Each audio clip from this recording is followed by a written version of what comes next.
This is the Can Crushers Wrestling Podcast. The following contest is scheduled for one fall. Let's go nuts! It's Jimmy Nuts! Right out of the door! With your hosts, Mark Martinez. Because I'm the Mark and I'm awesome! The Guru. Today I'm going to break it down for all you simpleton sweat hogs listening out there in Can Crusher Nation. I don't mean to come out here week after week and toot my own horn, but toot, toot. And the English Professor. It is I, the English professor from the County of Kings, speaking the English of the Queen. Hey, this is former WWE superstar Duke, the Dumpster Drosy, and you are listening to the Can Crushers Podcast. And welcome to Can Crushers. A great show is upon you as we have no outline where we're going to go. And joining me today in studio is the glorious one, the glorious guru, Mr. Chad Piranha. Hey, it's a two-man power show today. Yeah, John, the professor, is going to be visiting with family. Yeah, I'm going to make major reference to that. Yep. And so, we understand that, family, there ain't anything more important than family, period. This show, you're saying this is going to be a great show. I don't know. This is going to be a clusterfuck. That's what I mean. This overall, that's what I mean. A great with the quotations around it. This is going to be as bad as a morning shit after you ate too many tacos the night before. No notes. None. Note to be found. So, really no segments. It's just going to be... So, let's talk about the English Professor. Our very first sponsor to Can Crushers Wrestling Podcast. 3 years ago, Mr. Dom Padalano is making a move to Texas. So he is down visiting John and his family today, and they're going to say their goodbyes as Dom's moving on to future endeavors. I know what he's doing. I don't know if he wants it completely out yet. He's moving to Texas for something that's really cool for him, going back to his roots. Dom listens every week. I know he does. Not to listen to his brother, for sure. To listen to me and you. So, that's that. That's where we're at. Dom, we love you. Best of intentions for you. I hope to see you prior to the move, which is within a couple days. So, best of luck. I know I'm going to see you because it's already in the works, but we have to keep it kayfabe on here.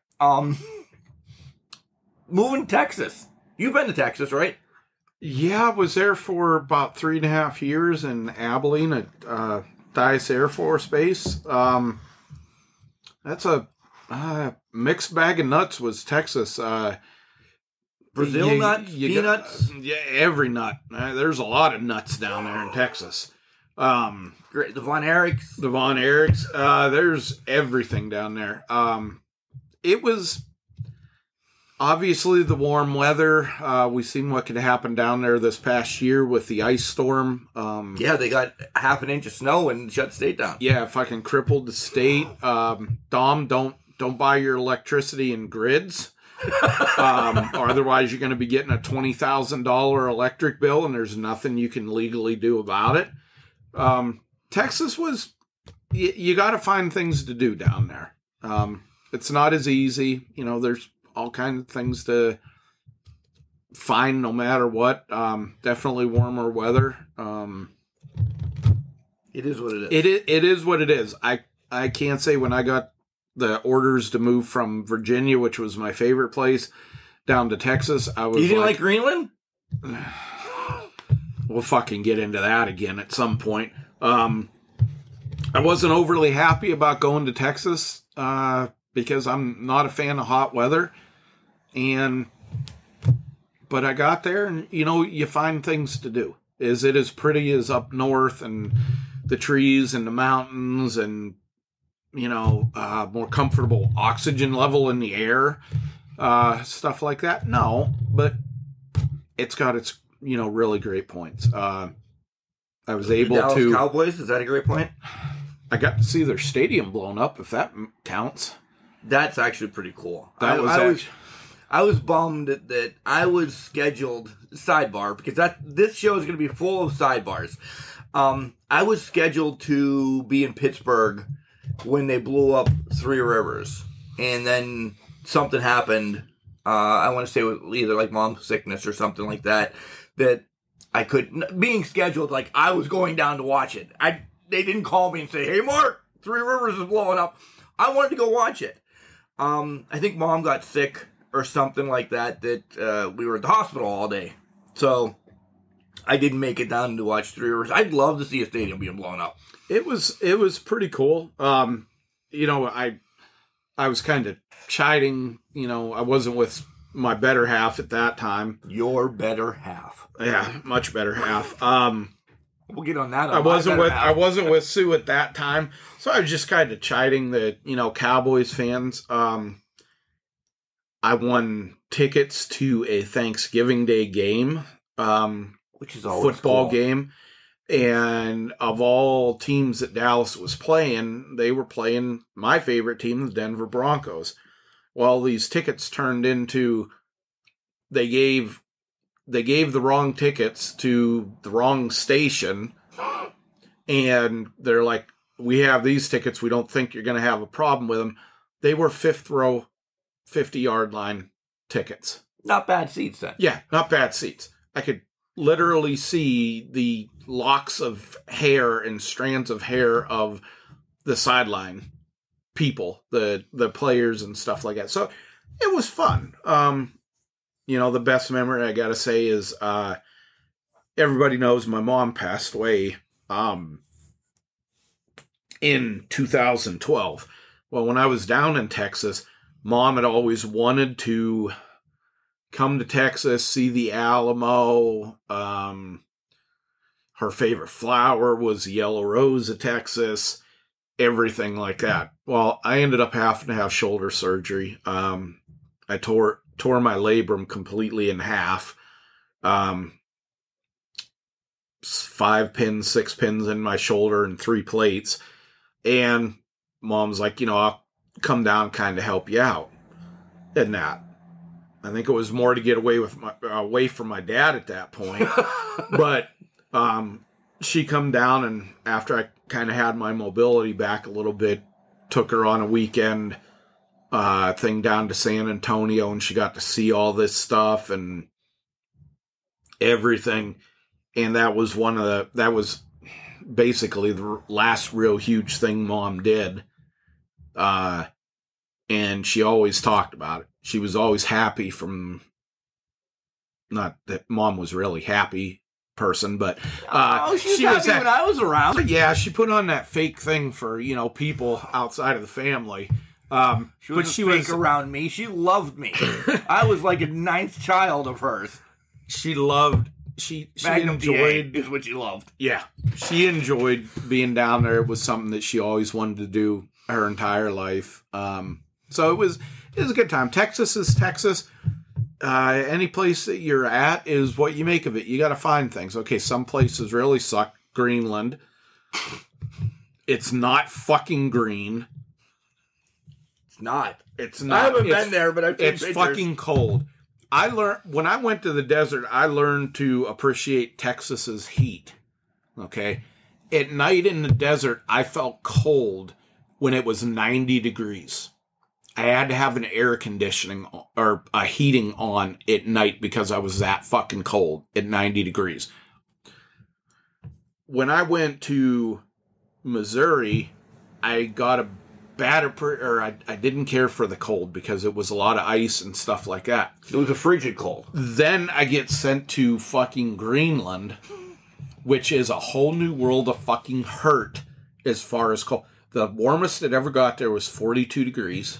The heat wave. But when the heat wave came in like that, you literally were so fucked up because of the turnaround in temperature. You're talking an 80-degree turnaround in temperature that you were out in 42 degrees in fucking shorts, flip-flops, and a fucking tank top, and you were comfortable. That's crazy.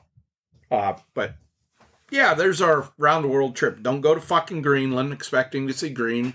Go to Iceland. Well, this all started because we're wishing Dom well wishes in Texas and his future endeavors. many well wishes. Be safe in your travels. Get your ass back to Pennsylvania so you can be on the show with us again. You've been on the show once. Been on the show. I've watched a couple of pay-per-views down here with the family and that, and he's been here. If there's ever somebody to wish, the best for, safe travels, everything, somebody that deserves it, deserves to have his dreams and aspirations and that come true. Yeah, definitely. So that's our feel-good moment. Oh my God. So what did you do, Mr. Working Man, this week?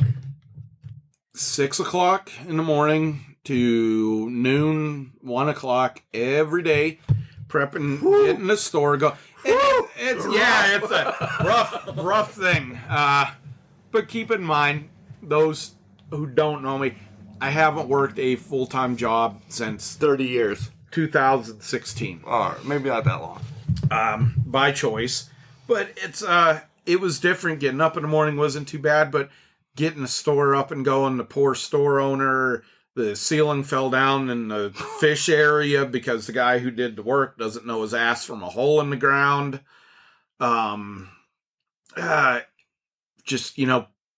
It was a different experience for me. We got everything up and going. Please, guys, look up Gun Guy in Brockway, just outside of Brockway. We got stuff for the kids, fishing, all the fishing stuff. Guns for the kids? Of course, we have the guns. We have guns for the kids, for the smaller little tykes. A lot of stuff. It's not just pushing the, gun area and stuff like that, but the fishing thing, it's good business. It's a veteran-owned business, as I found out. Guys just trying to help little guy, best prices on everything that there is, period. That's cool. I'm not a hunter except on Hunter Call of the Wild. But fishing, Kel and I were actually talking about doing some, as I bounce off the table, Kel and I were actually talking about doing some fishing this year. And here come the dogs, by the way. So maybe we'll have to make the trek down there to buy $10 poles. We probably got 500, 600 poles. He's selling them for $10 a piece. They're there you go. Fixed, professionally restored poles. He's just selling them. He's trying to get business, help people out in the area in these times and that. He's not selling $50, $60, $70 poles and stuff like that. Come and get a pole for $10. We got the cheaper reels there and stuff like that. Just trying to help everybody out. The only thing we don't have... Do you have your license, selling the license and everything already? We are not selling the license. The wonderful people who are in charge of that stuff higher up within the government want him to go in on purchasing a $12,000 machine, and he makes 50 cents per license. That's ridiculous. Yeah, that's all these places make. 50 cents per license. Not happening. All right, so we will go to Walmart and buy our license or someplace like that. Yeah. Shout out to Richie Del Greco. I got some really sweet autographed pictures from him this week. Chad's jealous of my Good Brothers one. I did pull the trigger. Kelly actually convinced me. There was a Kamala one. It was his last one, so I pulled the trigger on that for $20. That wasn't... Where am I going to get a Kamala sign something or other anymore? So... but also he sent me an extra added bonus, a Larry Zbyszko one, and now you get my old Larry Zbyszko one. It's a WWE Hall of Fame one. I got one with the Western State Heritage title. What was Larry Zbyszko's ring entrance theme I have no when he was single? Come on! I don't know. Hot stuff. No. That was Eddie Gilbert. Tina Turner, simply the best. What an ego driven motherfucker to come down to that. Yes. We think a lot of stuff about, these songs are stupid, or these people coming down to this stuff nowadays. Simply the best. And it wasn't a shortened version. That motherfucker strolled down there like a cat that ate the fucking canary to this. What a dick. But again, Bruno saw something in him. Yeah. And look at how that went for both of them. I agree. My week, here comes the wall, the curtain. I watched 2 wrestling shows this week. One being Fastlane, the pay-per-view. One being AEW. I didn't get to watch NWA like I wanted to. Both shows, the pay-per-view or Power. I read about them. I have no idea what happened on Raw, SmackDown, or NXT. But we're going to stumble through this because Chad's actually the one that watched them all. But let me tell you about last night. Chad's been here for about an hour and a half prior to recording, and he's heard all this. I've learned a lot of stuff in this last hour and a half. So we'll throw it out to you guys. We're not going to go as deep as we did. Holy Christ, Chad. Had a little bit of a family dinner last night. My cousin Becky and her daughter came down, and my Aunt Joanne. That turned into, the family event. My aunt left. Becky stayed a little bit longer. Mark decided, all right, we're not going anywhere. We're going to play video games, play some card games, this, that, and the other. Let's open the bottle of Maker's Mark. And then let's drink it all in about 2 hours. And get pissed off when you finish it off. And then get pissed off because Kelly's like, you're out. Why am I out of Maker's Mark? Because you drank it like a goddamn fish in water. Send Chad a text this morning. Hey, let's push the show back about an hour. As I hit send, somebody's at the door. That's why we needed the extra hour and a half for Mark to drink 3 cups of coffee, literally let the dogs out twice. Let the dogs out. Clean up poop because one went outside and then decided as I'm taking a poop, he's going to poop right beside me in the bathroom, which is awesome. At least he knows that's where we poop. If we could eat his ass up on the toilet, that would be great. I feel better now than when you walked in. So I drank a bottle of Maker's Mark by myself. Well, Becky had 1 drink. And I mean... in a watered-down bar type drink. But she had to drive home, so it was very watered down. It was like a 1 finger, not a handful like I was poured. She did try mine. She's like, oh, that's delicious. I'm like, yeah. She's like, I don't want mine that strong, though. All right, touche. I said, come here. More for you. More for me. But what a train wreck the night ended up being. Yes, there was some running commentary, Mark and his wife, that will not be discussed on the show other than this part. There was a lot of information passed around last night. Yeah. Apparently, my son now knows my life. Yes. And if you know me personally, you know that there's some stories that you told. People say about everybody has skeletons in their closet. Not after last night, motherfuckers, he doesn't. And I heard this morning, and I'm just sitting here, thinking, man. 1, I should be committed. 2, my wife should be dead. My wife should have killed me. And 3, I still have liquor rolling through my system. That's what it's kind of... But I didn't piss on the couch. I didn't need to be undressed last night. It just... They left about 8 o'clock. And apparently my life saga continued until 1:30 in the morning. We do have to mention, people, I want you to get this picture on this. Mark being pretty well shit-faced. I mean, to where he think Al Snow could wrestle a 5-star match. He's going to mow the lawn last night. Yep. Thankfully, it started raining, and there was no way he was going to mow the lawn. Yeah. Yep. This- That's where we were. Let's. And my wife came downstairs chipper this morning. Like, that's because she could dog you out, and I'd laugh like hell and say you're a dumbass. and that's the only reason. Like, normally she's sleeping during podcasts or at work during podcasts. But when Mark decides to do something fucking retarded the night before, she beats me downstairs to tell you the story so you can throw me under the bus. But this is not a story that can be publicized. Yes, sir. This makes Chris LaRusso getting drunk on the live shows and passing out. This makes that look like he was drinking White Claw and got drunk after one. Right. This shit makes Jack Pollock look like the Pope. Yeah. And I'm not talking about De Niro either. No. Yeah.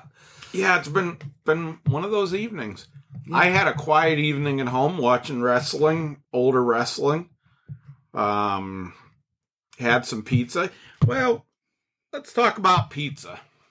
Yeah, let's talk about pizza. I have this. So it's not always me getting thrown under the bus. Did you drink last night, though? No, I did not drink last night.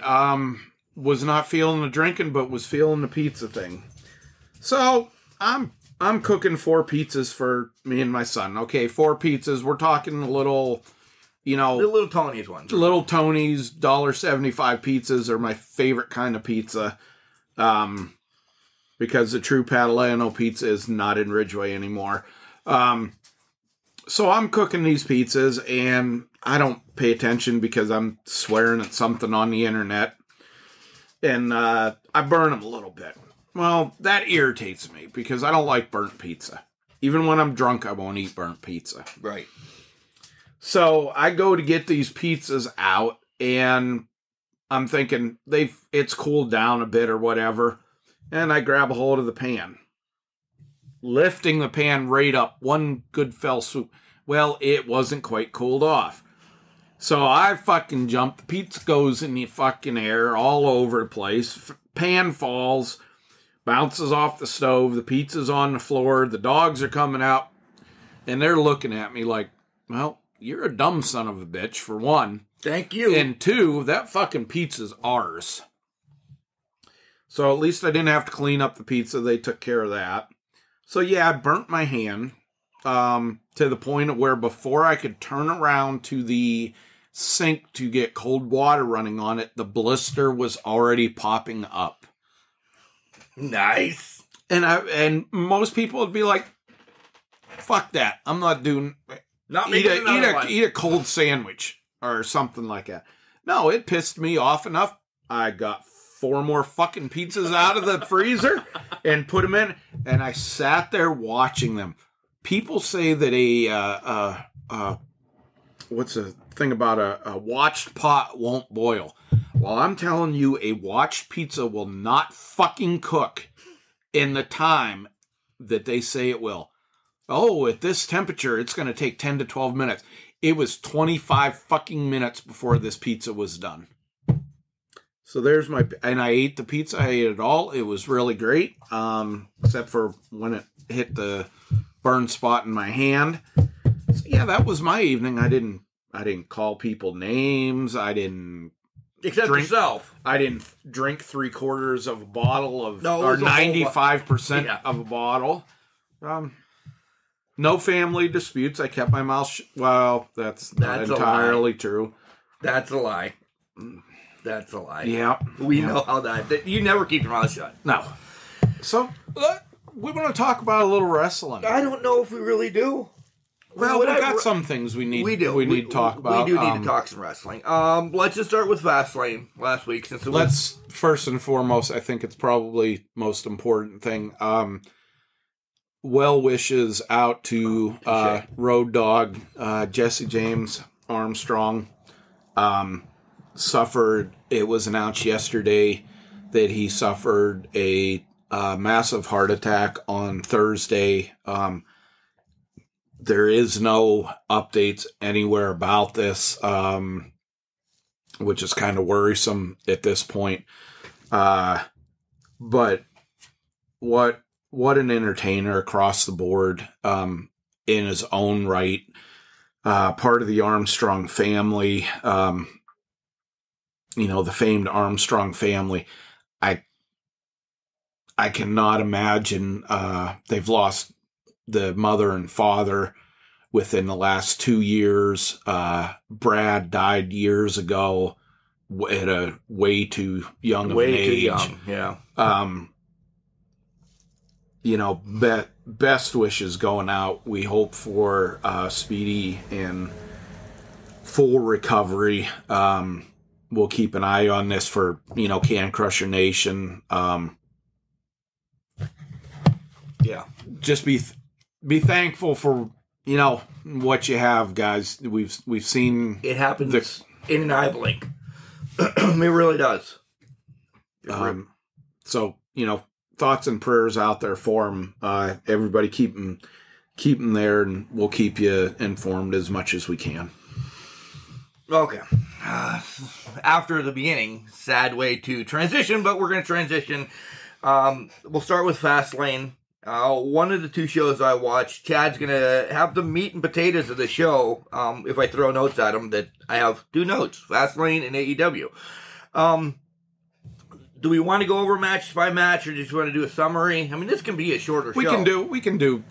Let's go over match by match, just kind of. At least for Fastlane. Yeah, because I hate to say it, you're going to see a lot more of this shit coming up at WrestleMania. The same stuff you were seeing at Fastlane. And I want to talk about WrestleMania at one point, what they have on the docket so far, because 2 nights, it's going to be a lot to fill. Yeah. Probably a stupid year to do 2 nights. Probably a stupid year. Yeah. Nothing good. Pre-show is Riddle against Ali. Retribution's done? Thank the Lord. Ali's wrestling through an injury. Which props to him, because it's a shoulder injury. Right? Yes. I actually think it's a labrum injury. Which, for those who don't know, the labrum is basically what lays over everything in the shoulder and kind of holds everything in place. If that gets ripped, torn, screwed up. Piranha today. Just because I had it. I suffered the injury, obviously at much less of a sporting equivalent. It is. It's actually one that happens a lot in baseball, that thus it relies then on the Tommy John surgery and stuff like that. But this was it was okay. Not a Riddle fan. No, kind of seen this whole thing coming out of this. I am happy for Mia Yim out of this whole thing. Yeah, because I watched her in Rise and Shimmer and those, and I've always been a fan, even when it was TNA and she was part of the Candy. The yeah, bitch club. I can't think of it. Yeah, so whatever the hell. Beautiful People. No, she wasn't part of the Beautiful People. It was her. I can't even remember who all was in it. But yeah, they had their own kind of like psychotic Beautiful People, essentially. I've always liked her. She's been talented, but she's been stigmatized with this horrible role right now. Another one, and I'm glad, I hope this ends it and he comes back. The gentleman from NXT, Divakovic, he has the matches that he has, and then he gets thrown into this shit just because he's a big guy and because WWE writers don't know what the fuck to do with talent. Yeah, his stuff a year and a half ago with Keith Lee was unbelievable. Yeah. They both come up, and Keith Lee gets somewhat of a push, and injured now, and who knows what's going on with him in the long haul. It could be something that he's not coming back from. And then Divakovic gets, I'm butchering the name sixfold, gets thrown into this, and it's bad. Yeah. Main show starts with the women's tag team match. This is one of the matches that I was looking forward to because we like all 4 of these. It was not good. No, this was choppy. It showed that these four could not work together and put on a decently crisp match. This was thankfully quick. Belair and Sasha That did slap not at win. the end, though. The slap at the end, them not winning the titles, thank goodness, because it would have just been a title sitting there doing nothing. WWE has enough problems without doing that. Again, furthering WrestleMania. Yeah. The legit, and I hate to say that, you know, with Sasha and everything, but her slap on Belair was a real slap. Like, it literally buckled Belair. I'm like, oh my God, that is the legitest thing in this whole match. Shane was hurt training. We said this last week that this match wasn't going to happen. How were they going to buffoon themselves out of this match to push it to WrestleMania? And they did by saying that Shane hurt his knee, and then he gets Elias to get his ass kicked. Okay, next match? Next match. We won't even cover. The IC title match, it was extremely physical. I'm telling you, I like this Apollo Crews. I do. Something has snapped in him that 3 weeks ago, prior to him being, you know, Nigerian, or, you know, whatever he is now, he was dry. His matches were even like, They gave him this little bit of a push, and he went from, remember Kofi Kingston when he first came out, he had the Jamaican accent, and now he speaks better English than me most of the time. Right. They did the opposite with Apollo Crews. Now he's got, I don't know how you pick up a Nigerian accent in 3 weeks. I just watched Coming to America 1 and 2 a couple of times. I'm glad he needs to be a badass, and this is what they're kind of doing with him. I just not overly fan of the whole, you know, thrift store military uniform guys, them stealing Kamala's spear for him, which is getting bigger each week. Yeah, you notice that? I don't know if they're adding the bones of his victims onto the spear or whatever the hell, but yeah, Big E's still the champion. How long does he get this? As we're going to sidebar, how long does he keep this IC title? Does he make it a legit title? He loses it at WrestleMania to Cruz. Yeah, R-Truth lost the title during an Old Spice commercial, and then won it back during a commercial. What was the next match? Shinsuke versus Rollins. A match that they're pushing Rollins against Cesaro. Shinsuke is kind of in the mix of this as well. This was a TV match. Yeah, I mean it was a regular TV for the most part. Yeah, just using Shinsuke as the middle guy. What a waste! But at least in these last couple of matches, this one kind of started off a little bit. This past week's match, he's kind of wrestling like he did a few years ago when he challenged AJ Styles at WrestleMania. Yeah, for the title. This is where it actually picked up for me. The next 3 matches, I was involved. I thought, holy hell, these are actually all of them. Because I'm going to probably get slack from the one, air quotes, match. But Drew and Sheamus, match of the night for me. Match of the night. They should have saved this for WrestleMania. This was them 2 big guys just beating the shit out of each other again. Hey, shout out, you know, we always say they're listening to us on Can Crushers and stuff. Drew obviously seen our Can Crushers emblem with my face painted. He did. Because that's exactly how he had his face painted. That was the first thing I noticed. That was the first thing my 6-year-old son noticed. He was like, Dad, his face is painted like yours. And he's pointing up to a Can Crushers item that I have up on the wall beside the TV. And I was like, okay, that's pretty cool. I mean, maybe we could sue him for a little bit of money. Why did he pick you, though? Well, because I'm the pasty white bald guy, so maybe he felt a kinship to Sheamus by going with me. I don't know. And, by the way, I referenced last week that kendo sticks were going to be used. And they were. Kendo sticks were used. They were worn the fuck out on there. And very little stairs. They were used, but very little. So they listened to us there as well. Because we had a week full of stairs a couple weeks ago. Yeah. Across the board. Across the board.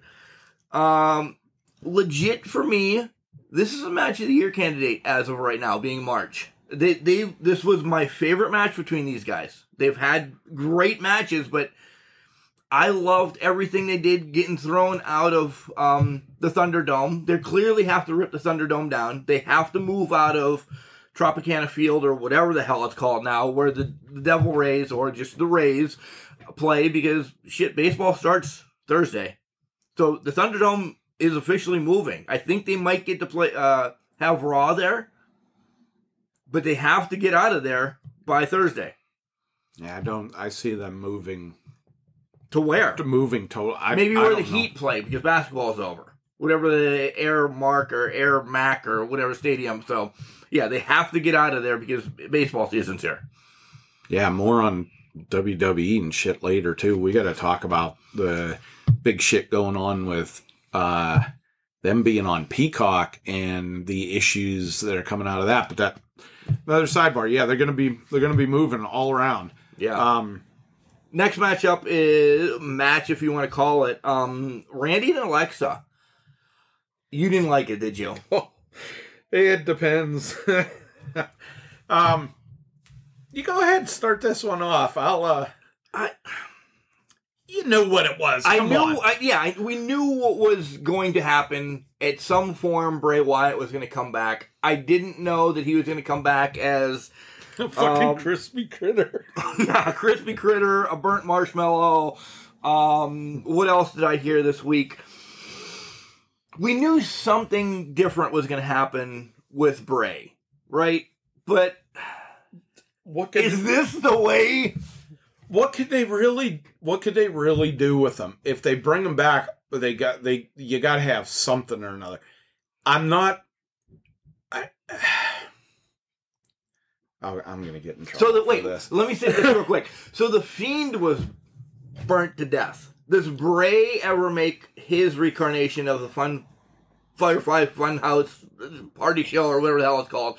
Does he come back ever as Bray with his Mr. Rogers outfit on? He wasn't burnt. He's wrestling. Yeah, I mean, that's what they could do. They could easily bring it back, ignoring everything else that goes along with it. I see it coming back at some point, at least, until I know WrestleMania is coming up shortly. I could see them bringing it back, and who knows? Okay, go ahead. Say your piece. Okay. Alexa Bliss makes me feel like a dirty old man every fucking week. She is so fucking cute, so bubbly, and what a psycho bitch she can pull off. This, although her work's I don't want to say it not entertaining, it's not as serious, but her turn and doing this kind of weird shit makes me think of AEW and our favorite Britt Baker's turn from a good girl image to a raging bitch. Yeah. That's what I see. The match itself, okay, I thought it was kind of funny when they did the clip with the fireball and everything in the ring. The Fiend coming out, Orton standing there, blah, blah, blah. This Alexa Bliss basically kind of mounting Randy Orton. That I knew was going to cause some shit. Did realize it was going to come from Randy Orton's much larger and much more well-endowed wife. So yeah, this match just kind of fit what it was supposed to do. Bring the Fiend back.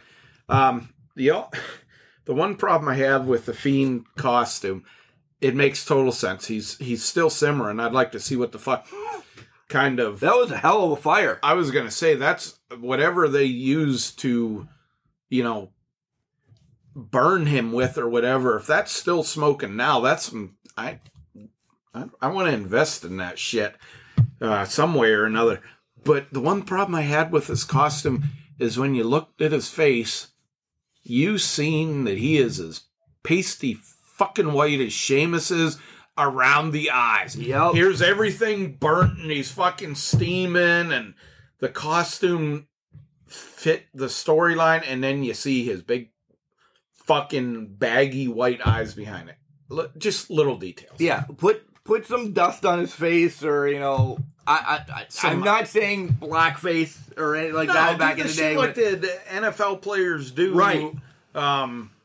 You know, as far as keeping the sun out of their eyes and stuff like that, the reflection, do something like that. That was, I mean, that's a minor thing, but just with something like this, you're going to notice little things like that. Yeah, even in the dark. Daniel against Roman is the main event. I actually thought for a half a second, I'm like, oh man.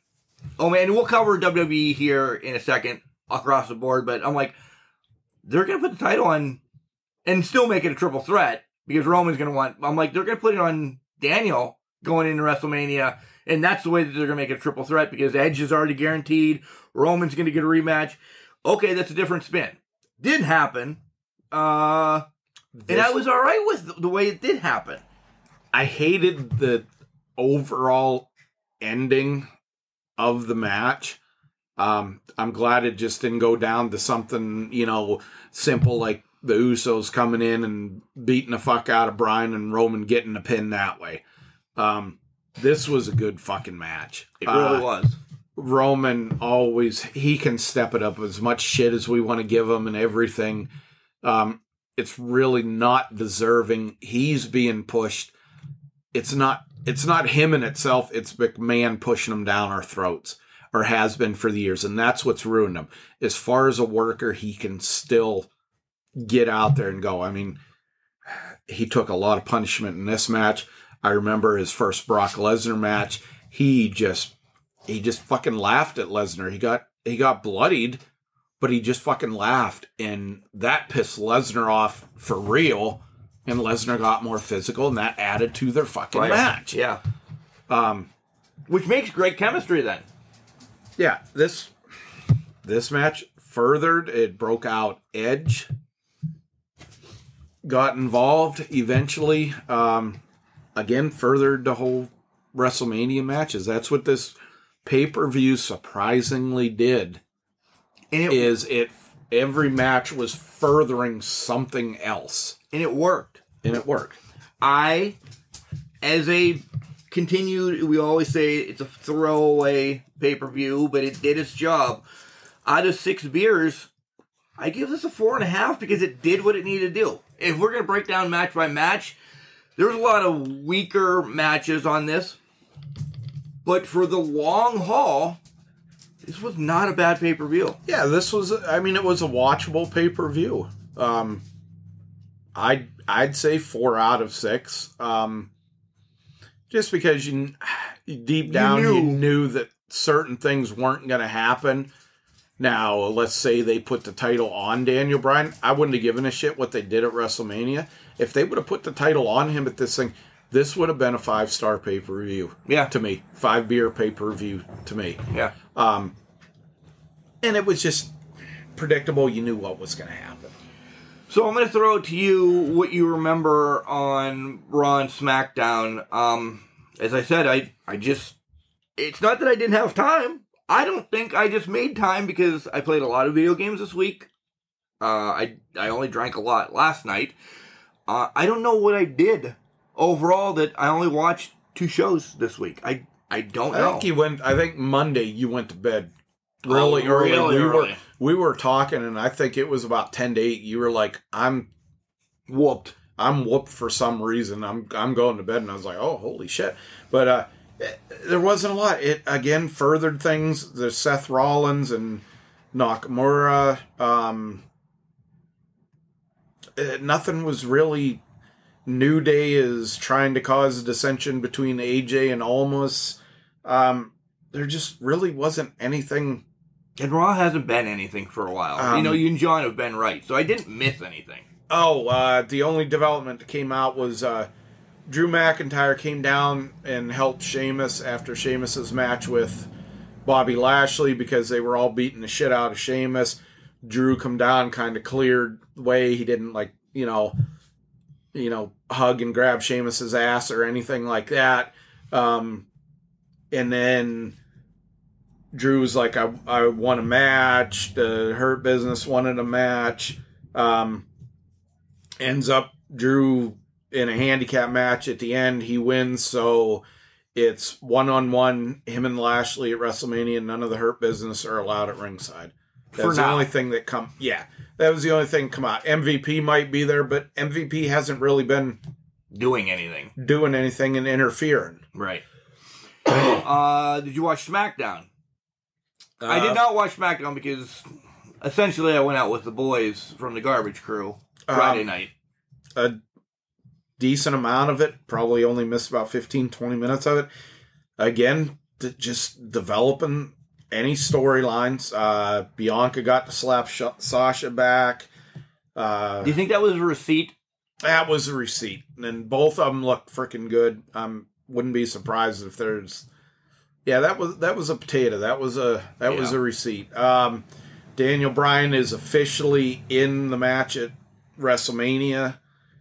3-way between him and Roman and Edge. Edge is fucking snapped and just beating the shit out of Bryan with a chair. That was about it. Oh, he beat the fuck out of Uso with the chair. Probably lit him up about 18 times with chair shots. So, as we're on WWE, before we take a break and tell you about Collar and Elbow and everything, let's talk about, we're 3 weeks away, WrestleMania? Yeah, as I'm looking at the calendar roughly. We have 8 matches thus far, and we're not going to break them down. You can find them on the internet. That's enough to fill usually one night.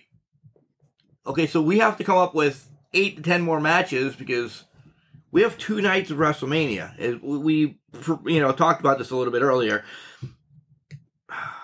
We have nobody that's a big draw.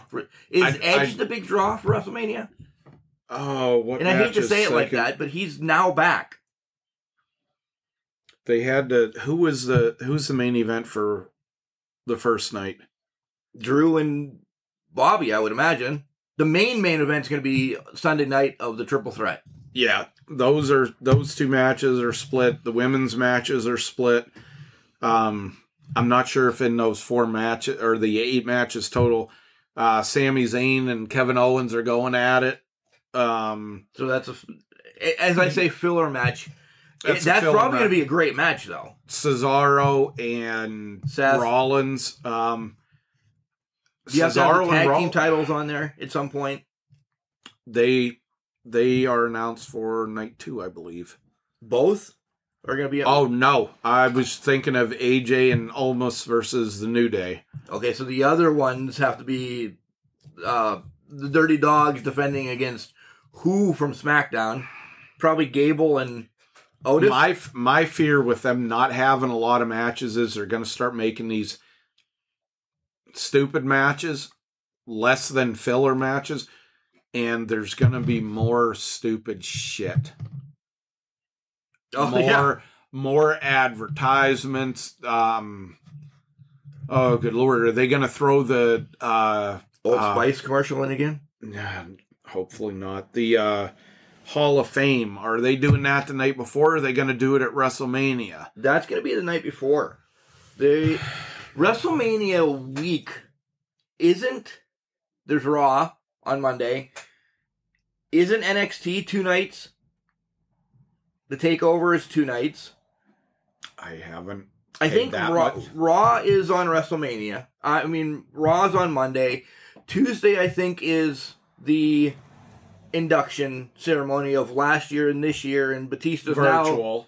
Yeah, it's now not in the Hall of Fame. Let's talk about the fucking Hall of Fame shit. We will.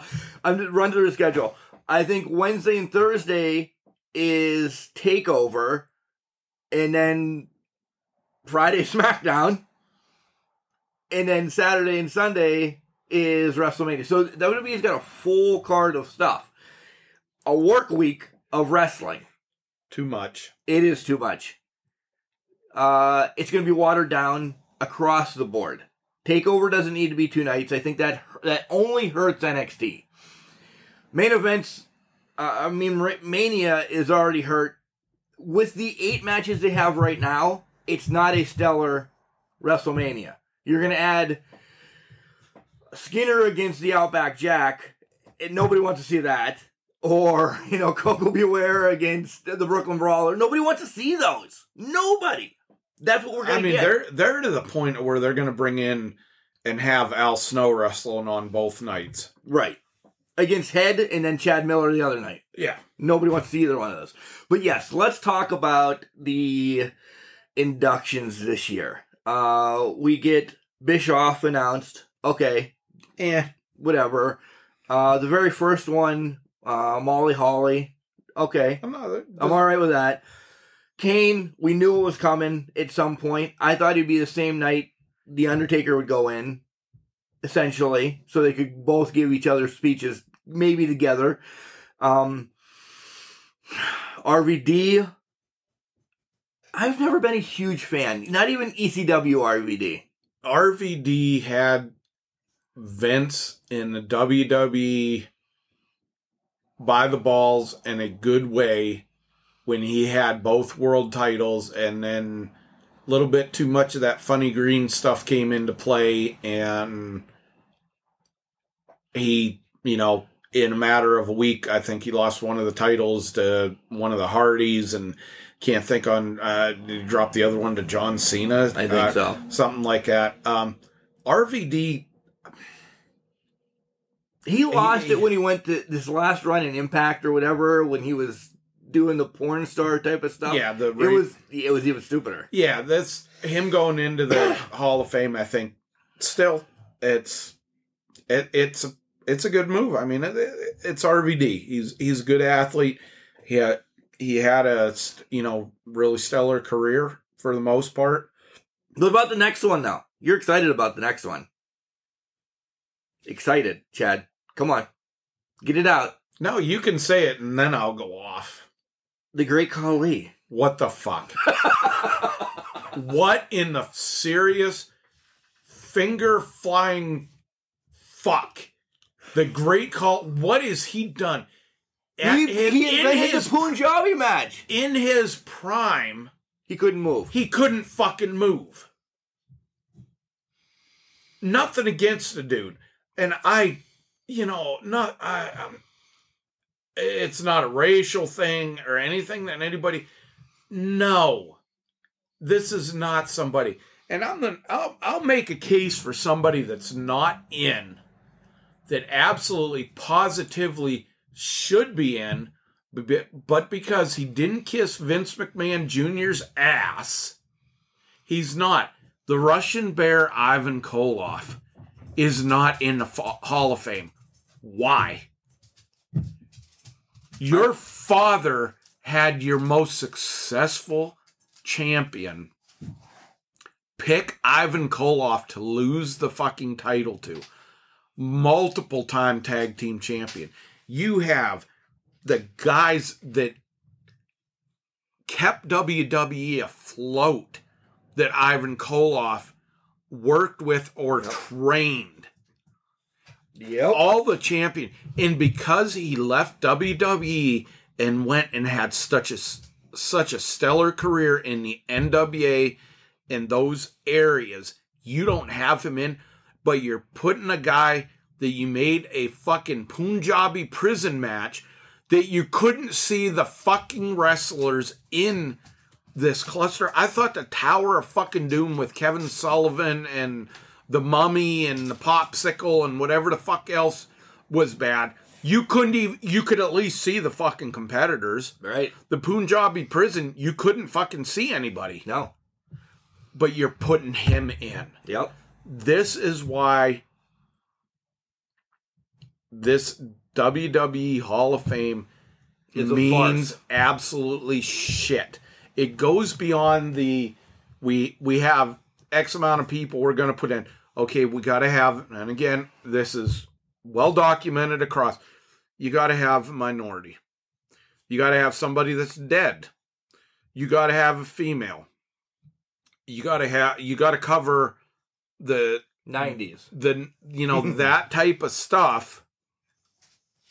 And you put this guy in.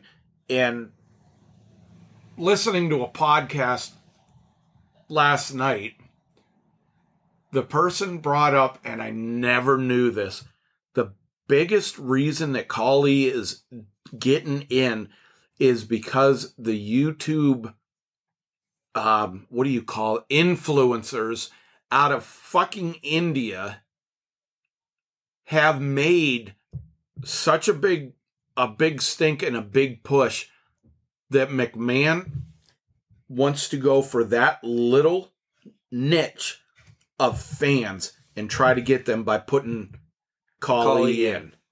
And that's like, this goes beyond the deathmatch bar wrestlers, shit, the very few that like that kind of stuff. You are literally a fucking YouTube influencer. Yep. Is getting a guy into the Hall of Fame. But how many years was it before Bruno came in? How many years?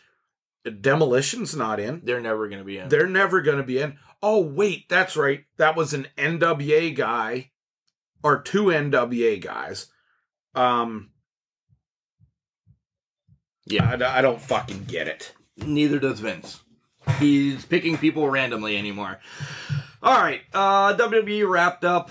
Chad, let's tell them about Collar and Elbow, where you can get hats, hoodies, tees, masks, vests, eye patches, sweats, stickers, and maybe Alpha's jockstrap. We're trying to push for head. We are pushing for we head. Want head we need on heads. We on need Collar heads. and Elbow. What's our discount code?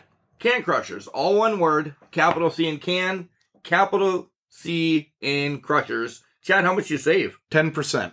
It's pretty much shipping, as the English professor says. All right, when we come back, I have some words on AEW. Chad will tell us about NXT, and then we'll see where else this shit show is going to take us, because we talked a lot about Mark getting drunk last night. Wrestling.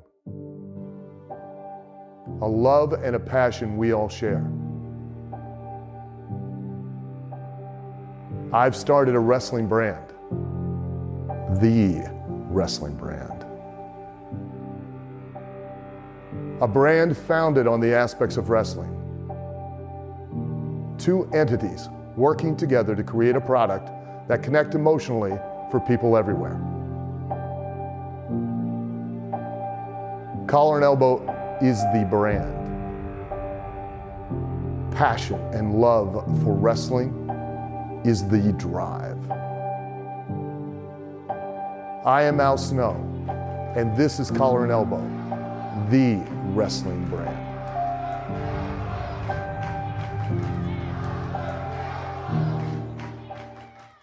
Hey everyone, you're listening to Can Crushers Podcast with Big Time Bill Collier. Give it a try, give it a listen. You won't be sorry. And welcome back to Can Crushers, show about wrestling that Mark knows nothing about wrestling this week. I'm in studio with the glorious guru, Chad, and sitting with his family today. If you just joined us in the middle of the podcast for some apparent reason, the English professor is hanging out with Dom Bomb. You gotta take care of family, like we said. You gotta visit family. AEW, NWA, and NXT this segment. How much NWA did you watch? Because I read about some of it. My goal was to watch all of it. Wanted to get the pay-per-view, but there was an issue with my bank purchasing it that night. And then Mark, through work and stuff and everything, wasn't going to get it. Heard that it was good. Reviews of it, mixed. People are glad, but it's kind of like a new wrestling show. You have 2 or 3 people that you really know. You recognize that name, but you just can't get into it a ton. I heard you just couldn't really. The one thing that I did see the clip and brought tears to my eyes was at the end after the Aldis Aaron Stevens match. The shout out, the part for Josephus, the question mark, who passed away a short time ago.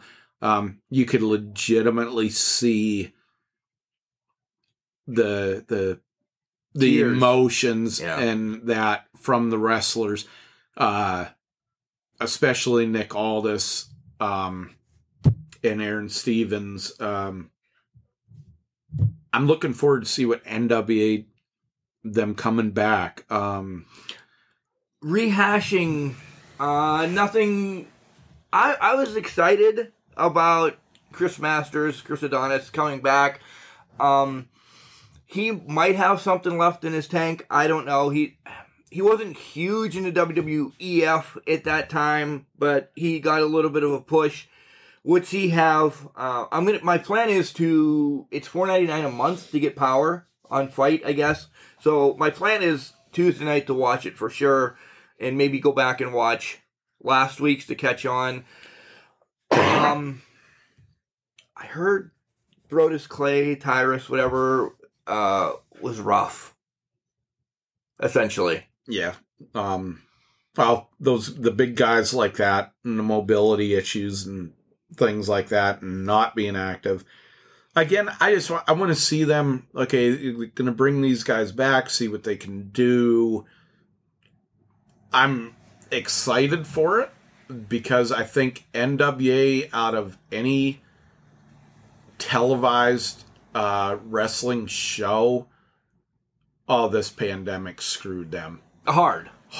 They were, we were fixing for the Marty Scurll Nick Aldis rematch where, Scurll was gonna, if he didn't fucking win, he was gonna pay the fans in attendance their fucking money back, and everything. And it just they got the biggest kick to the nuts in the wrestling industry. Camille, the new number one contender to the NWA women's title. So with a surprising win over Thunder Rosa, to me, that was the biggest shock of the entire night when I saw that, and I was like, but does that plays into your conspiracy, your theory, or whatever, that Deeb, Rosa, both on AEW a lot? Does Camille make her way over to AEW? That's where that title's been defended for the last year. Why not? Piggyback off, have your, Billy Corrigan has a lot of money. Let him have his little thing on the side and stuff like that. Bring the talent in.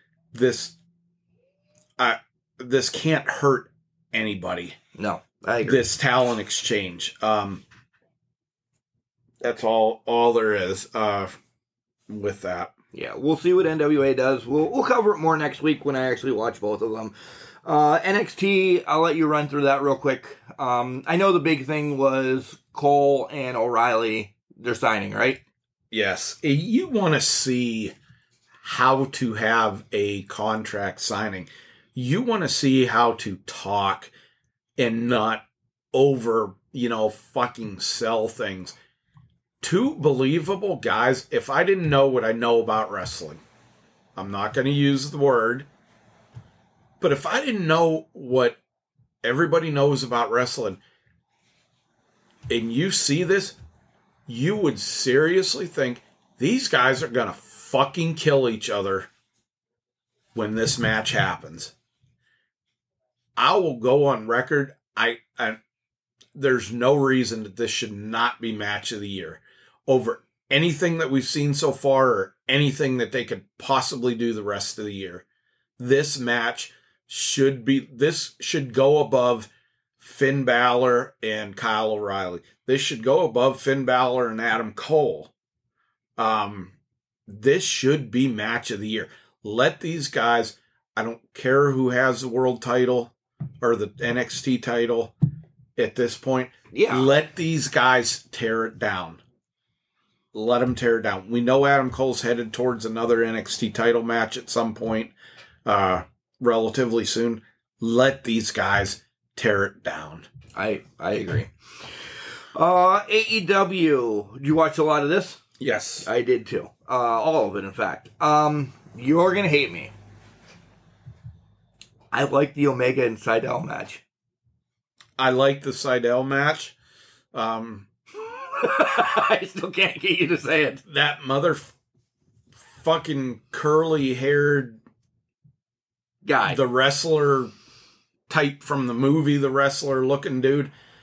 I've just seen so much. I just think he's supported. Everybody makes him look better than he fucking is. I just don't like anything that the guy brings to the table until he's getting his ass kicked. When he gets his ass kicked, you're going to see a happy fat fucker up on 400 Rock Street. Celebrating. I like the commentary in this match. Everything Don Callis said, all three of the AEW announcers did not care. They made a point to say, shut up, shut up, shut up. I don't care. Shut up. That little shtick, I was cracking up. Yeah, the insults back and forth. Tony Schiavone, I don't know if there's some real fucking heat there. Right. Because I've never seen this side of Schiavone. He's asshole. You're nothing but a little bitch. Blah, blah, blah. JR calls him calls Callis an asshole this week. Excalibur. Callis makes a comment to him about, oh yeah, you're not even wrestling anymore, and you still wear your mask to to do your announcing and stuff like that. And Excalibur is like, well, if I had a face like fucking yours, I'd still wear a mask when I went to bed. I was like, what? Damn! That was great. I love that. Hangman fought Cesaro Bonnet or whatever. This was a remake of Tom Brandy. Salvatore Sincere. I'm like, why did they grab him from the 90s all of a sudden? I was like, who in the fuck is that guy? Why do I know those names? And then I was like, instantly thought about Salvatore Sincere, Tom Brandy. He's now the Patriot. He's bought that from Del Welks now. I'm like, oh man, thank God Hangman made this quick and easy. Yeah. The Archer promo to Sting. I'm losing anything I had for Archer because they're making him not this murder hawk monster anymore. I said that making him any kind of good guy or anything like that was totally against what he should be used. He's a big guy. He should be beaten the fuck. He should be a monster. Get ready for our praise and glory of Britt Baker of the week because her promo got Mick Foley pissed off. What a bitch. Oh my God. I was like, she comes out and I was like, okay, this ain't going to be nice. And then, she has that smile and oh my God, what a beautiful smile. But that aside, and then she just, oh, thanks. Yeah, what you took 20 years to do, I did in one night. Right. No crack in character. No, nothing. It was just like a matter of fact. It was like the fucking IRS taking money from you and not giving a shit is the way she delivered that fucking promo. But you know what was funny about it? I don't know if you noticed this. We obviously know it's the show. Right. What was Britt wearing around her waist? A flannel. A fucking flannel shirt. The same flannel Mick Foley wears. What? It's not even like a green one. What a backhanded fucking way of paying tribute to somebody and something you would not fucking notice looking at anybody, almost anybody else. Britt's a beautiful woman. You can't help but look. I noticed that and I was like, that little bitch. Right. That was my first thought. That was before she totally slammed him. Yeah. Did you see Britt talked to the Observer or PWI or whatever? I posted it up on Facebook earlier this week. Again, I can't tell you what day, but she comes out and says, man, I can't wait to me and Adam work together in some company, but I'm never leaving AEW. She actually just says it. So it's pretty much saying, hey, when Adam's done with his contract, he's coming to AEW in 2024. Essentially, that's what she says. That was pretty fucking good there. She don't care. No. She doesn't give a shit. And this is, you can say, oh, this is a not killing kayfabe. You can say that this is the inner language, or the profession language and stuff like that. She just doesn't give a shit. No, and it's fucking working. It is. But that's not her. That's not even character. That's just her being. Again, we know Britt, and Britt has opened about the wrestling business. If you are in her inner circle, this is the kind of stuff that I'll get criticized for. This is the kind of stuff that I like. That gives you that little inner eye into the business and a little backhanded shit. But this is gold, where that fucking idiot and the two little midget brothers, the shit that they do, that ruins wrestling. That ruins a fan's approach to it and what you want to see. Britt doing shit like this, she could come out on interviews, do interviews, wrestle once a fucking month, and I'll look forward every week to seeing what kind of backhanded bitch, knife in the back, twisting shit is she gonna fucking pull this week. Yeah, she doesn't even need to be in the ring anymore. Just here's we got to make it clear we want her in the ring, right? But this is one aspect of any wrestling show that you look for. What shit is she gonna pull this week? Here you go. Here's Mike ready to go. Christian talking shop about the youngsters and helping this and that, and then Kazarian challenge. It's gonna be good to see Christian back in the ring. Shake off some rust. Somebody that he's familiar with. He's been around 20-some plus years. Kind of like little digs that they kind of put in on each other without busting character. But again, Kazarian might not. He doesn't get the credit that he deserves. Not but at all. Fucking, he's awesome. He's awesome. The Pinnacle, FTR, and Spears fight the Varsity Blondes and Martin. Right thing happened. They beat the snot out of them. Jeez, I'm losing my voice. MJF addresses the Inner Circle. It wasn't too short. It wasn't too long. It was just enough. It was maybe getting, and then he dropped it. Perfect. Yeah, and he's giving him a present this week, he announced. Yeah, I'm excited. Hopefully it's better fitting stuff than what he gave Sammy Guevara. Right. I don't know if I really care what Team Taz is doing right now. You don't either. Absolutely nothing. There's nobody on there other than I love Brian Cage hurting somebody that I care about right now.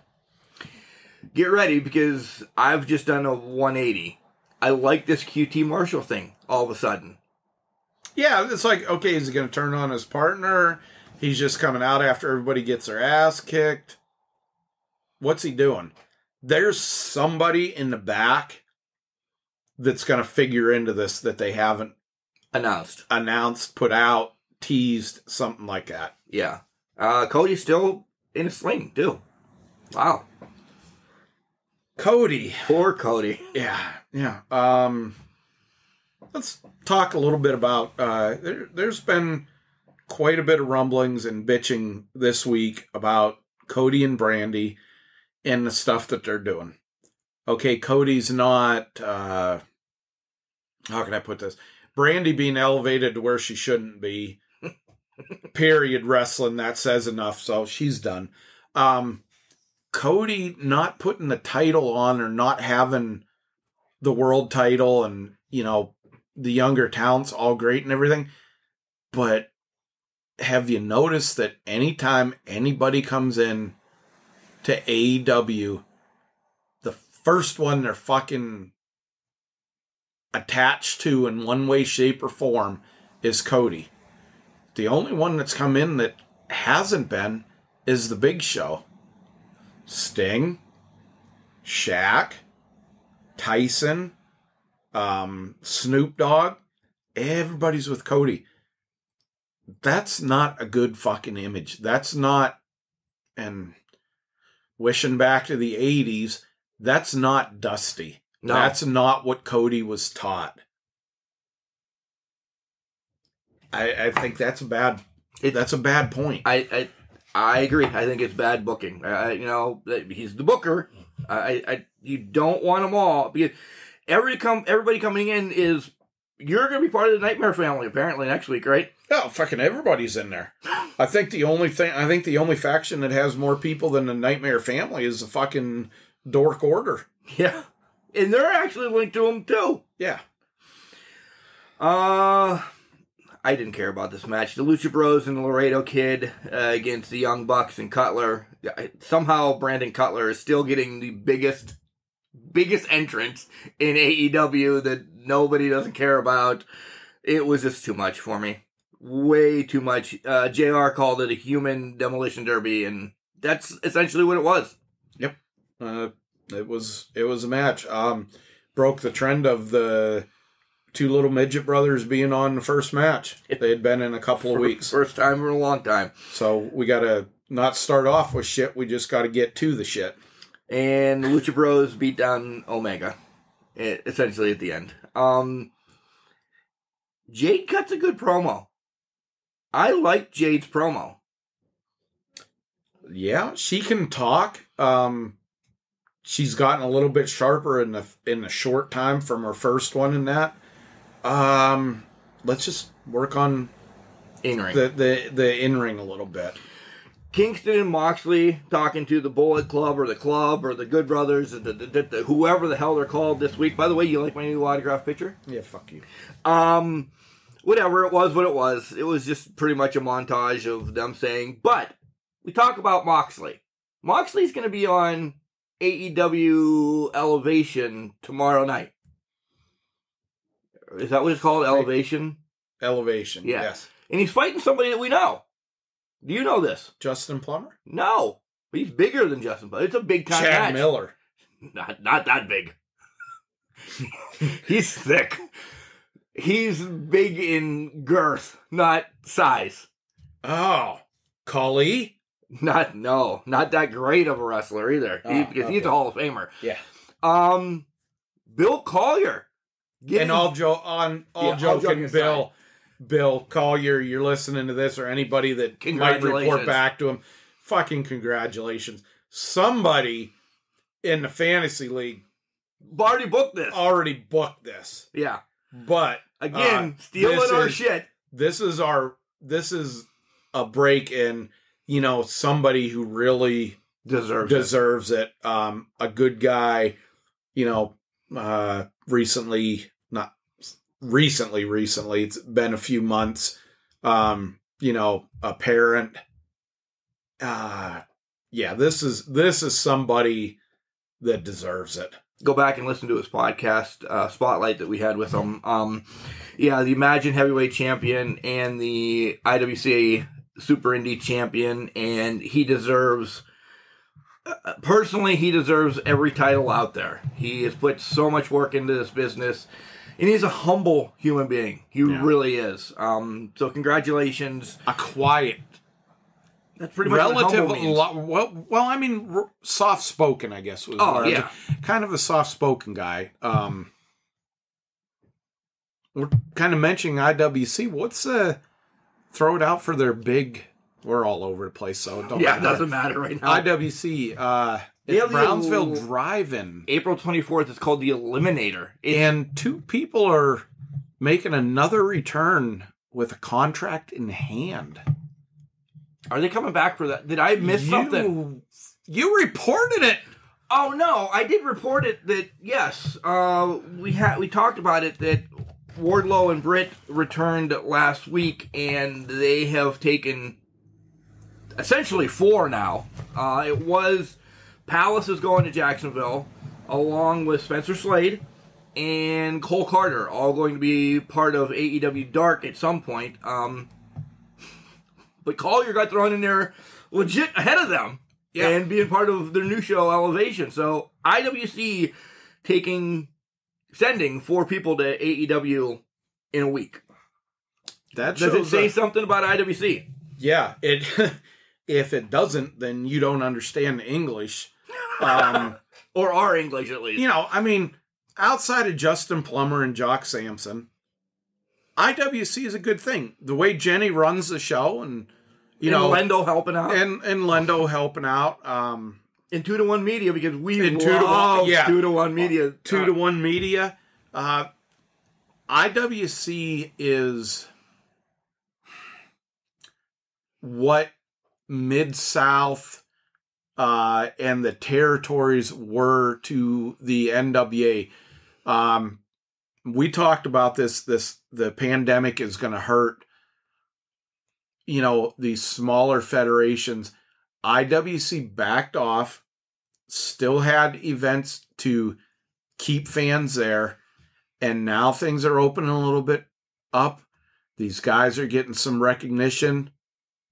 And who else is gonna be going to, whether you're wrestling on Dark, Dynamite, Evolution, or Elevation?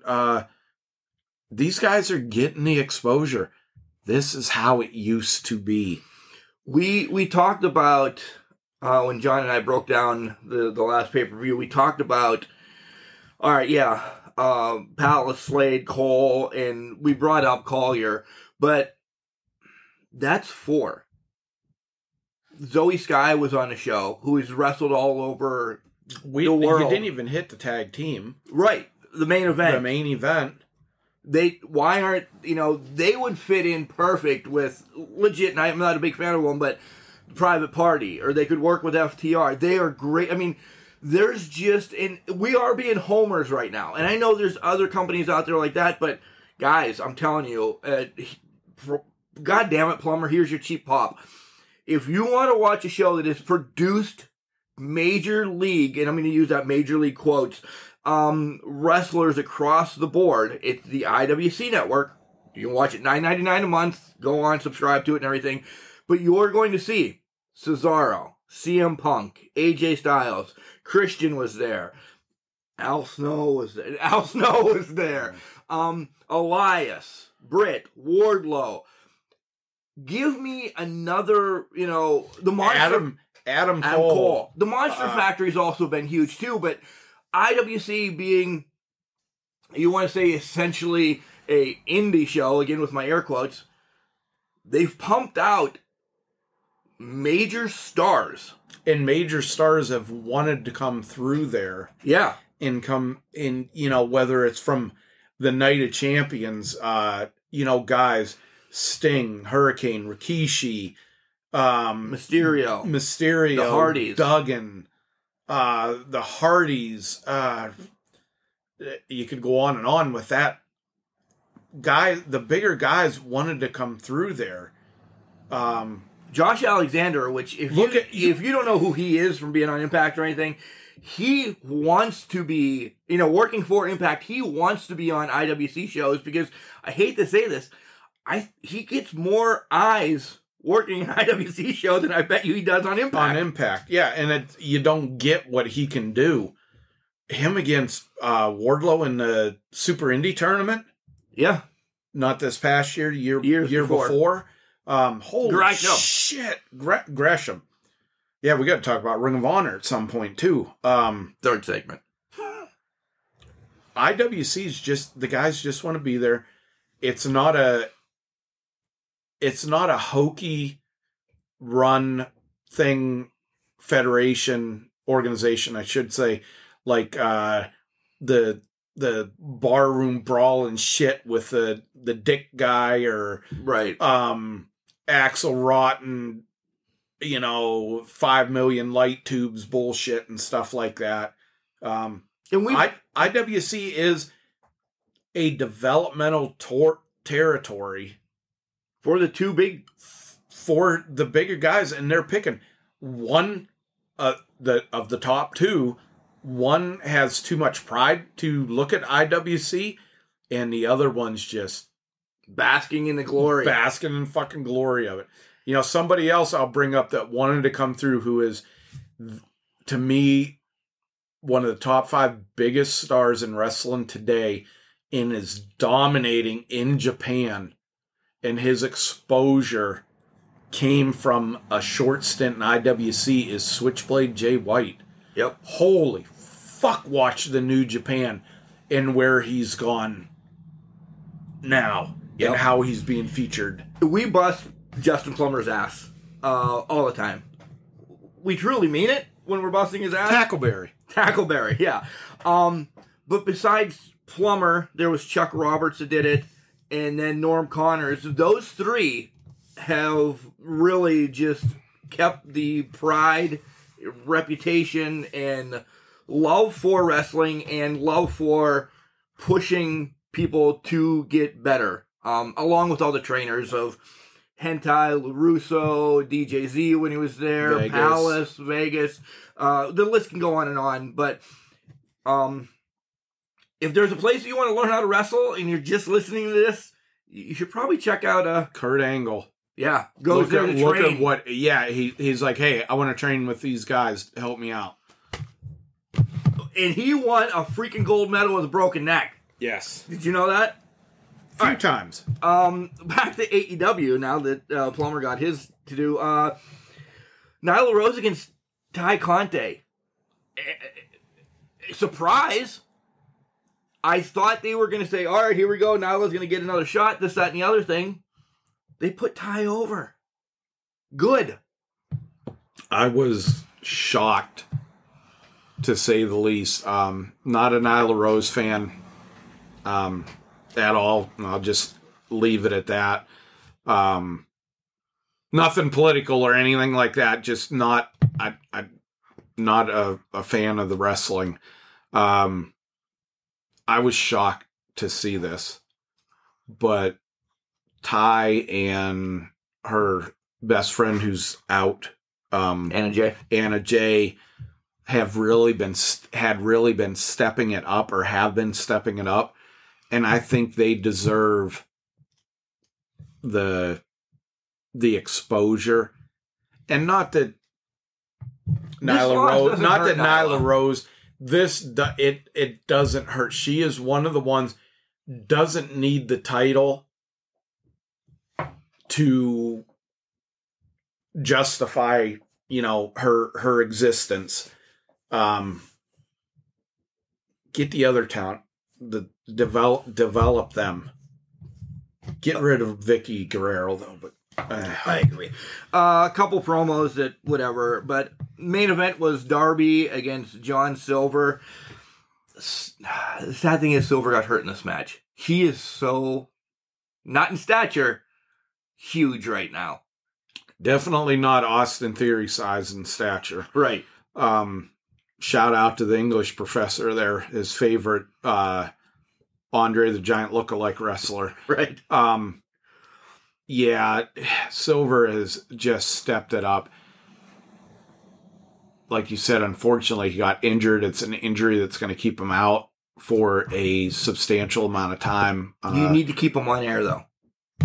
I think they could. If you see the handshake at the end of the match, the still picture, he can't lift his arm. He can't lift his shoulder. You can see it bulged out on top. That fucking shitty timing. And this still, going off of this, I still have this thought in my head that the lack of house shows, not more necessarily more experience, but the lack of getting out there and wrestling more, I think has been a significant contributor to injuries. I disagreed with you a couple of months ago when we said that, but they're piling up. And it's not that these things don't happen. It's not that we didn't see these things before when they're wrestling 2 or 3 times a week or more or stuff like that. But they're more common now with less wrestling than they were when there was 2, 3, 4 times wrestling. And this pandemic, this shit needs to fucking end on all things, but, you know, on the wrestling side, this is what I think is really hurting, is these guys getting fucking injured like this. And I think you just can't be as crisp.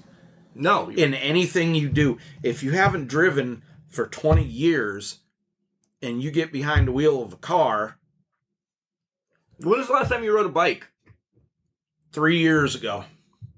Could you jump on it right now and be stable?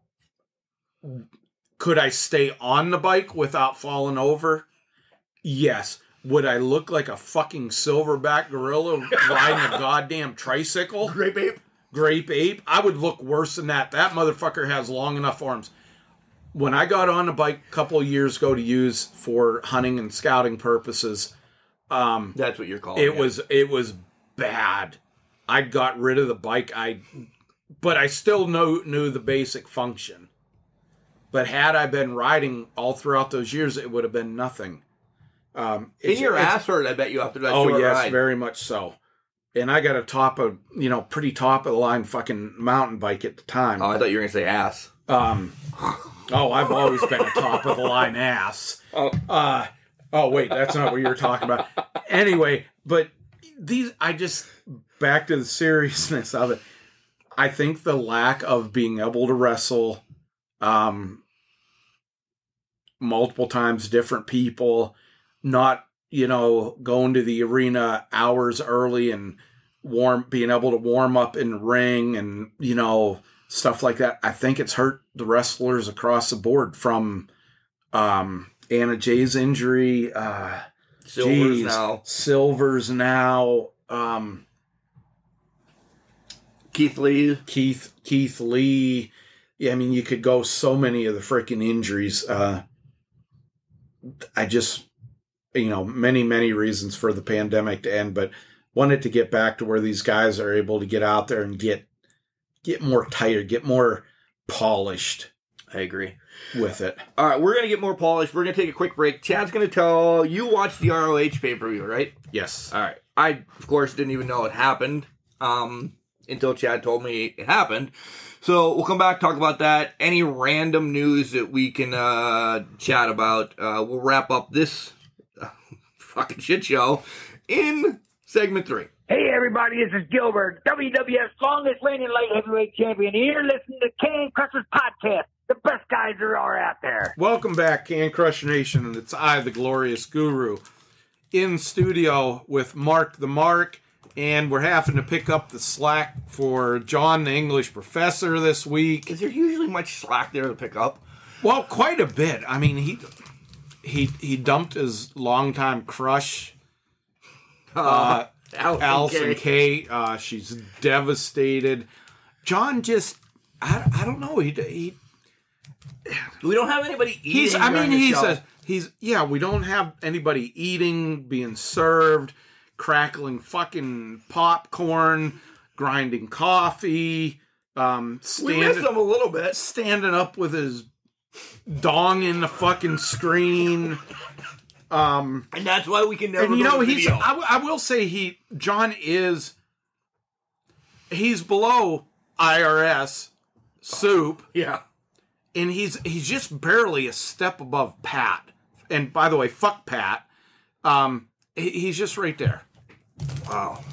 You haven't blessed Pat in a while. Yeah. Well, I kind of wanted to give him a break for a little bit, But yeah, fuck Pat. All right. That's good enough. He's going to actually want royalties pretty soon if we keep bringing his name up, which I could be talking about any other Pat. He knows, though. Well, he thinks he knows. Ooh, yeah. We'll confuse the shit out of him, and if that doesn't work, we'll just get, Vince McMahon's lawyer. Have you ever talked to him in essence? He likes wearing dresses and dancing at the car wash. Are we talking John or Pat? So ROH. you watched the ROH pay-per-view. You did tell me it was happening, and I said, I'm going to go have some beers with the guys. I thought, I don't understand why I really took a week off. This was just one of those ant weeks where nothing was really going on noteworthy. We knew that there wasn't going to be anything really going on. The ROH thing, I got to confess, I thought was going to be on Saturday night, and it was on Friday night. I love, next to New Japan, ROH is my favorite by far. They had some issues with injuries that kind of affected a little bit of the card, but still, holy fuck, what a pay-per-view. Jay Lethal challenged Roosh for the title. Decent match. Not pay-per-view worthy in my book, but it was a decent match. It was a typical Roosh match. Had some guys come down afterwards because the Foundation, which is Lethal's guys, and Brody King are tired of the numbers game and the bullshit with Roosh and his guys. So we had some guys make their appearance in the match. Not really huge names. Homicide made his return to Ring of Honor. Did not recognize him. Looking really good. Really healthy from before, where he was kind of, I want to say a skin and bones more thing.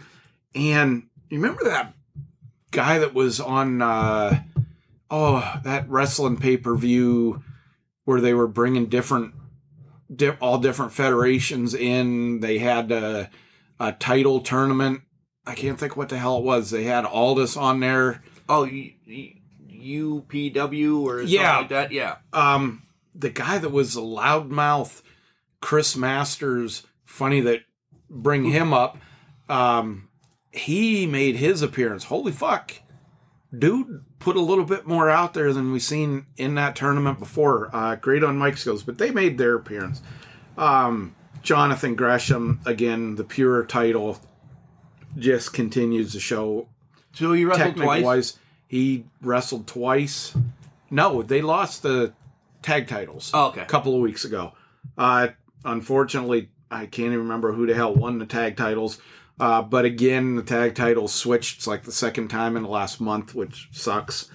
To me, the matches of the night, by far, top 10 matches of the year, was EC3 and Jay Briscoe. Holy fuck. You want to talk about Sheamus and Drew McIntyre? This match without the weapons was as brutal, if not more brutal. EC3, I've never seen this side of him. He took some shit. He got the hell beat out of him. But for those who like the brawling matches and stuff like that, this was a great fucking match. Then the other Briscoe match, my boy, shout out to my brother-in-arms, Flip Gordon, for his win over Jay Briscoe. Flip has gone off of all social media. I did know that. And he's a bastard. He is a If you were going to have a mixed tag team of bitch and bastard, it would be Flip and Britt Baker. Nice. No offense to what Adam Cole can do, but Flip has more of the asshole look to him when he turns it on. He got kicked out of the pure division for beating the fuck out of a referee and throwing too many punches. I think they're pushing Flip towards the ROH title, and outside of Gresham in ROH, I can't see anybody that doesn't deserve it. Flip is so good. And guys, when I say Mark knows this, but to those out there, the connection with Flip is he's former military. Also, when we went to the Crockett Cup 2 years ago, he noticed my shirt that I had on. It was a veteran's shirt, and he noticed it and brought, the discussion started, and we talked.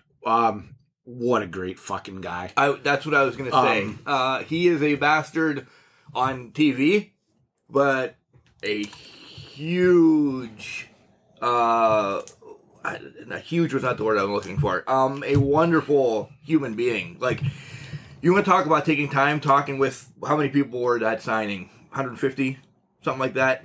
He took 20 minutes with 150 guys and just talked. He was one of the first ones in there and one of the last ones to leave. Like I said, we talked military. He asked me where I'd been, blah, blah, blah, what I'd done, everything. And it wasn't just somebody asking that stuff. It was somebody I got of, hey, I know what you went through. I know where you were. I know this, that. And he made it a point, even Bandito, who was next to him, he made it a point that he knew. Right. I'm sorry, Flip Gordon could damn near do no wrong in my book. Besides pissing on your son.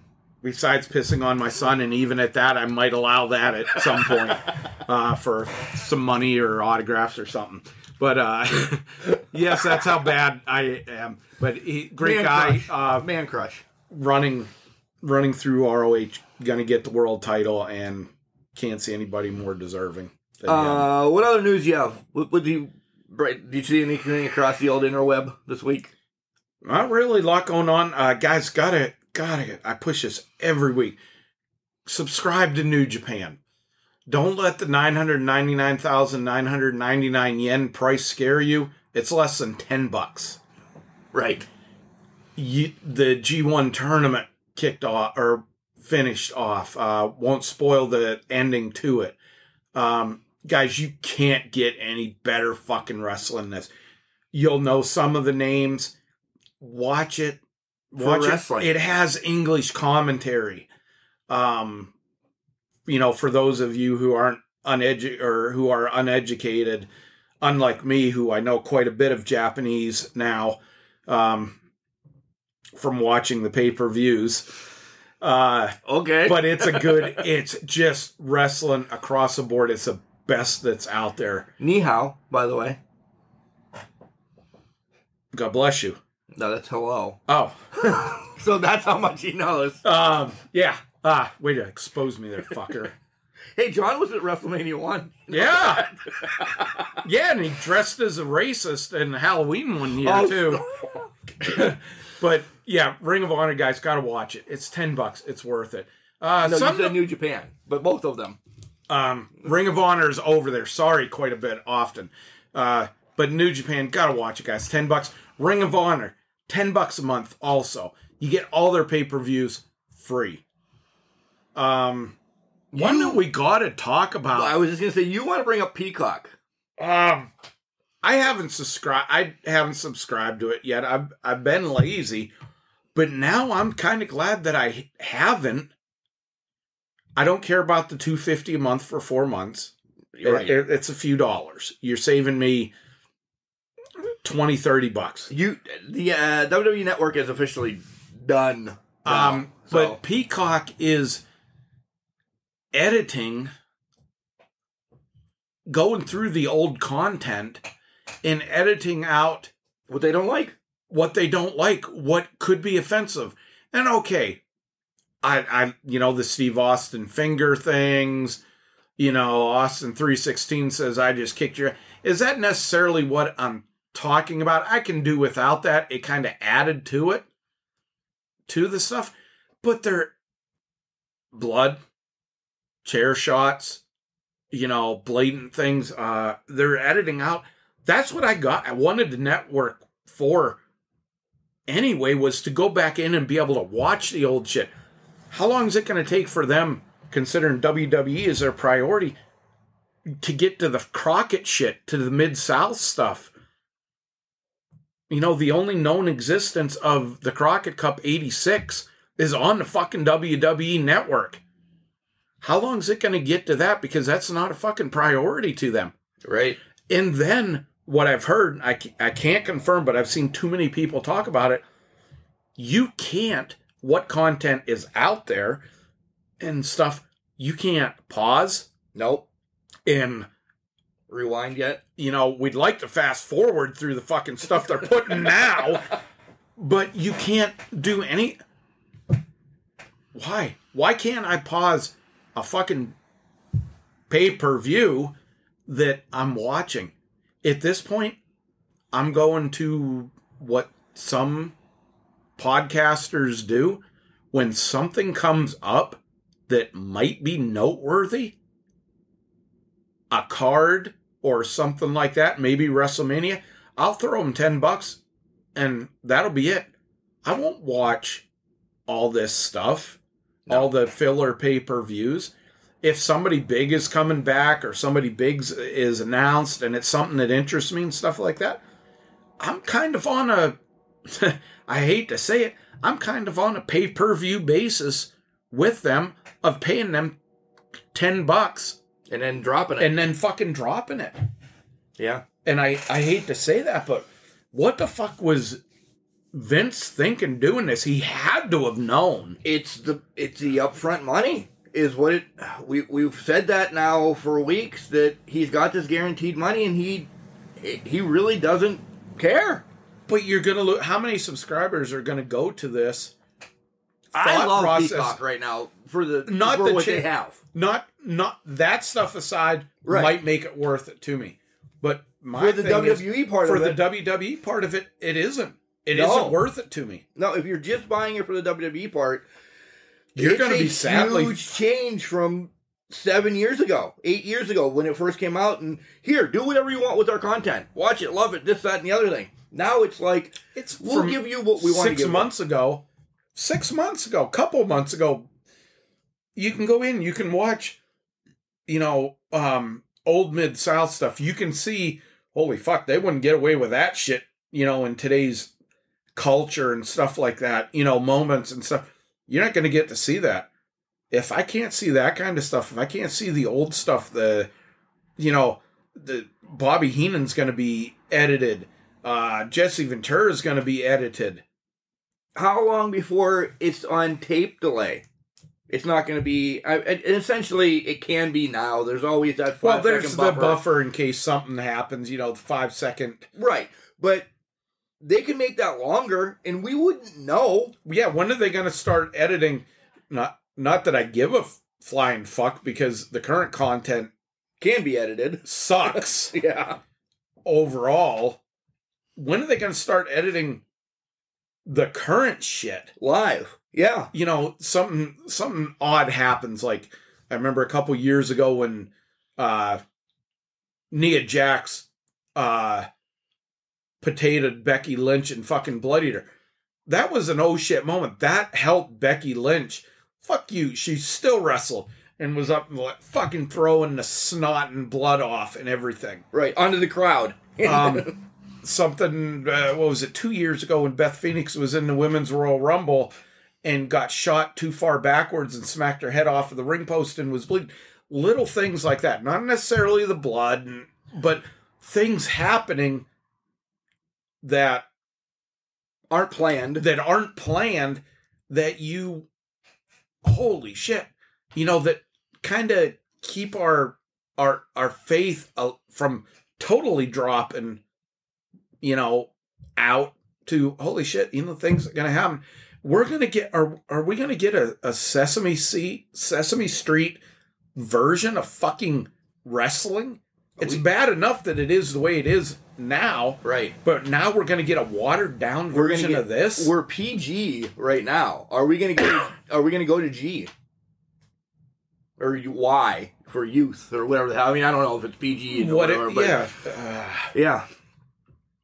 Well, anything else? I got nothing else.